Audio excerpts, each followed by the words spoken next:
Monitoring Unit okuva maka g'omukulembeze ekikoleddwa akabondo ka Health Monitoring Unit okuva maka g'omukulembeze w'eggwanga nga kali wamu n'akakiiko akakakasa abasawo abakugu ssaako n'abaminisitule y'ebyobulamu ne poliisi. Kiyode Henry Francis Kadaga ng'ono asangiddwa addukanya akalwaliro e Mulago akamanyiddwa nga Health Center International nga talina lukusa era ng'ono asangiddwa aliko omulwadde gw'agenda okulongoosa okuggyamu n'abaana kyokka nga talina bukugu bukola kino. Ono kyokka abadde akyawera ennemba n'emisango egy'okulongoosa omukazi ow'olubuto n'afa gye buvuddeko era olw'obutabeera na bukugu ng'era kigambibwa okuba nga yajjamu abakazi 3 n'abaana wakati mu kubamatiza nga bwe zaalimu ebizimba ekintu ekitali kituufu. Mu kumukwata Kadaga asangiddwa n'omukazi gw'abadde atandise okulongoosa oluvannyuma lw'okumudyekadyeka nga bw'abadde n'obuzibu mu lubuto era ono olumumuggyeko ne bamutwala mu ddwaliro ekkulu e Mulago abakugu ne bakikakasa nti mpaawo obuzibu bwonna ono bw'abadde nabwo mu lubuto. Ono abadde yamusabye ensimbi akakadde kalamba okusobola okumulongoosa. Omusajja ono asangiddwa ne firiigi erimu omusaayi, eddagala ery'enjawulo wamu ne seppiki ey'ebijanjaalo kyokka nga mu mateeka g'obusawo kino tekikkirizibwa nga n'ekifo kyennyini wabadde akolera ogw'okulongoosa embeera ebadde yeeraliikiriza. Mu kufeefeeta ekifo ono wabadde akolera waliwo abawala 3 abasangiddwamu nga nabo yabawakankweddemu n'abaana. Ono ateekeddwa ku mpingu era ng'ab'akakiiko akakakasa abasawo nga bakulembeddwamu Michael Mubirukayizi bagamba nti ekibawaliriza okukola ebikwekweto bino ge malwaliro amayitirivu agasusse obutabeera na bisaanyizo. Okulaba gye tuzze tukebera emabega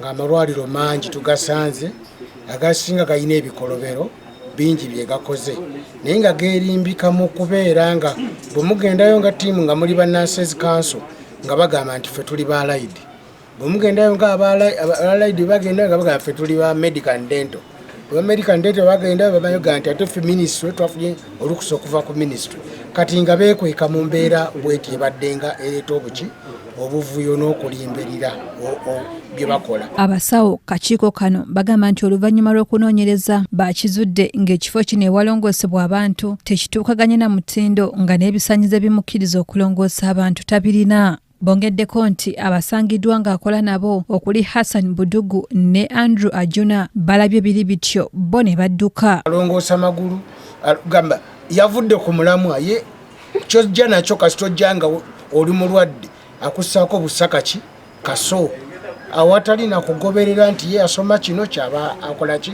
ateekako omulaka nga ne wajjanjabira wennyini kumpi n'awamu waagala kujja nvunyo waagala wavunze wonna wafuuse wazibu nnyo tafaayo talina musirisa asirise yasoma obusirisa abadde tusanzeemu omukyala ali ku kitanda nga bagenda kumusala nti yafunye appendicitis kana akantu akabeeramu obuyinja mu lubuto yafunye appendicitis nga bagenda kumusala bamusa. Dr. Tusime Charles ategeezezza nti abalwadde abasinga okujja mu kifo kino babadde balimbibwa okuva amalwaliro ag'enjawulo omuli ne Mulago. Kadaga ono abula ennemba n'emisango ebiri mu kkooti eya Buganda Road okuli ogw'okutta omukyala eyali agenza okuzaala ng'ayita mu kumulongoosa awamu n'ogw'okugezaako okuzza omusango. Ono yayimbulwa kakalu ka kkooti ka bukadde 2 era ng'abadde asuubirwa okudda mu kkooti eno olunaku olw'enkya ku misango egyo gimuvunaanibwa. Annette Nakayibaale yakusakidde eggulire lino ku lwa KTV amalindirire.